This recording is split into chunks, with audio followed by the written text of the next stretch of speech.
जाने सुअवसरो सिया तव पटई जनक बुलाए। चतुर सखी सुंदर सकल सादर चली लवाए।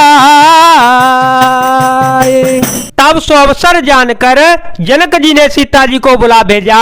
सब चतुर और सुंदर सखियां आदर पूर्वक उन्हें लेवाने चली। सिय शोभा नहीं जाई बखानी जगदम्बिका रूप गुण खानी। उपमा सकल मोहि लघु लागी प्राकृत नारी अंग अनुरागी। सियवर नियते उपमा देई सियवर नियते उपमा देई। कुकबी कहाए अजसु को लेई जो पट तरियसिया समसिया जो पट तरियतिया समसिया। जगयसी जोवती कहाँ कमनिया। रूप और गुणों की खान जगत जननी जानकी जी की शोभा का वर्णन नहीं हो सकता। उनके लिए मुझे काव्य की सब उपमाएं तुच्छ लगती हैं, क्योंकि वे लौकिक स्त्रियों के अंगों से अनुराग रखने वाली हैं, अर्थात वे जगत की स्त्रियों के अंगों को दी जाती है। काव्य की उपमा सब त्रिगुणात्मक मायक जगत से ली गई है। उन्हें भगवान की स्वरूपा शक्ति श्री जानकी जी के अप्राकृत्य चिन्मय अंगों के लिए प्रयुक्त करना उनका अपमान करना और अपने उपहासास्पद बनाना है। सीता जी के वर्णन में उन्हीं उपमाओं को देकर कौन कुकुबी कहलाए और अपयश का भागी बन जाए, अर्थात सीता जी के लिए उन उपमाओं का प्रयोग करना सुकुबी के पद से च्युत होगा और अपकीर्ति मोल लेना होगा। कोई भी सुकुबी ऐसा नादानी एवं अनुचित कार्य नहीं करेगा। यदि किसी स्त्री के साथ सीता जी की तुलना की जावे तो जगत में ऐसी सुंदर युवती है कहाँ जिसकी उपमा उन्हें दी जावे। गिरा मुखर तनयरध भवानी गिरा मुखर तनयरध भवानी। रति धोखे तय तनुपति जानी विश्वबारोनी बंधु पिय जेहि। विश्वबारोनी बंधु प्रिय जेहि। कहिए रामा सम किमि बैदेहि। जो छवि सुधा पयो निधि होई जो छवि सुधा पयो निधि होई।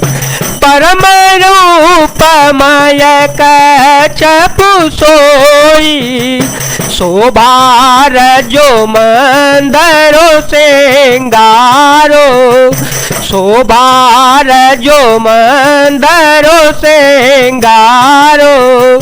मथे पाने पंकजन जमारो मंगल भवन या मंगल हारी।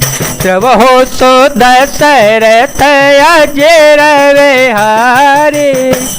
पृथ्वी की स्त्रियों की तो बात ही क्या, देवताओं की स्त्रियों को भी यदि देखा जावे तो हमारी अपेक्षा कहीं अधिक दिव्य और सुंदर है।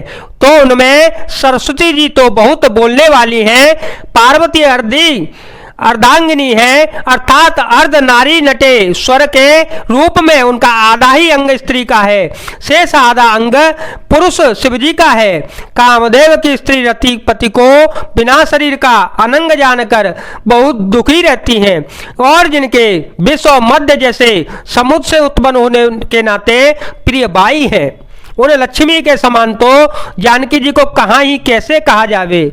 जिन लक्ष्मी जी की बात ऊपर कही गई है वे निकली थी खारे समुद्र से, जिसको मथने के लिए भगवान ने अतकर्कश पीठ वाले कच्छप का रूप धारण किया, रस्सी बनाई, महान विषधर वासुकी नाग की मथानी का कार्य किया। अतिशय कठोर मंदराचल पर्वत ने और उसे मथा। सारे देवताओं और दैत्यों ने मिलकर जिन लक्ष्मी को अतिशय शोभा की खान और अनुपम सुंदरी कहते हैं उनको प्रकट करने में हेतु बने। ये सब सुंदर एवं स्वाभाविक ही कठोर उपकरण, ऐसे उपकरणों से प्रकट हुई लक्ष्मी जी श्री जानकी जी की समता को कैसे पा सकती हैं। हाँ, इसके विपरीत यदि छवि रूपी अमृत का समुद्र हो, परम रूपमय कच्छप हो, शोभा रूपी रस्सी हो, श्रृंगार रस पर्वत हो और उस छवि के समुद्र को स्वयं कामदेव अपने ही कर कमल से मथे। हे बेधे लक्षी जव सुंदरता सुख मूल तदपि सकोच समेत कवे कहे सिय समतुल। इस प्रकार का संयोग होने से जब सुंदरता और सुख की मूल लक्ष्मी उत्पन्न हो तो भी कभी उससे बहुत संकोच के साथ सीता जी के समान कहेंगे। जिस सुंदरता के समुद्र को कामदेव मथेगा वह सुंदरता भी प्राकृत्य लौकिक सुंदरता ही होगी, क्योंकि कामदेव स्वयं भी त्रिगुणमयी प्रकृति का ही विकार है। अतः उस सुंदरता को मथ कर प्रकट की हुई लक्ष्मी भी उपयुक्त लक्ष्मी की अपेक्षा कहीं अधिक सुंदर और दिव्य होने पर भी प्राकृतिक ही होगी। अतः उसके साथ भी जानकी जी की तुलना करना कवियों के लिए बड़े संकोच की बात होगी। जिस सुंदरता से जानकी जी का दिव्य परम दिव्य विग्रह बना है वह सुंदरता उपयुक्त सुंदरता से भिन्न अपाकृत होगी। यह कामदेव के मथने से नहीं जा सकती और वह जानकी जी का स्वरूप ही है, अतः उनसे भिन्न नहीं है और उपमा दी जाती है भिन्न वस्तु के साथ। इसके अतिरिक्त जानकी जी प्रकट हुई है स्वयं अपनी महिमा से, उन्हें प्रकट करने के लिए किसी भिन्न उपकरण की अपेक्षा नहीं है, अर्थात शक्ति शक्तिमान से अभिन्न अद्वैत तत्व है। जय जय श्री राम, जय वीर हनुमान जी महाराज, जय भोलेनाथ, जय दीनानाथ, जय शिव शंकर।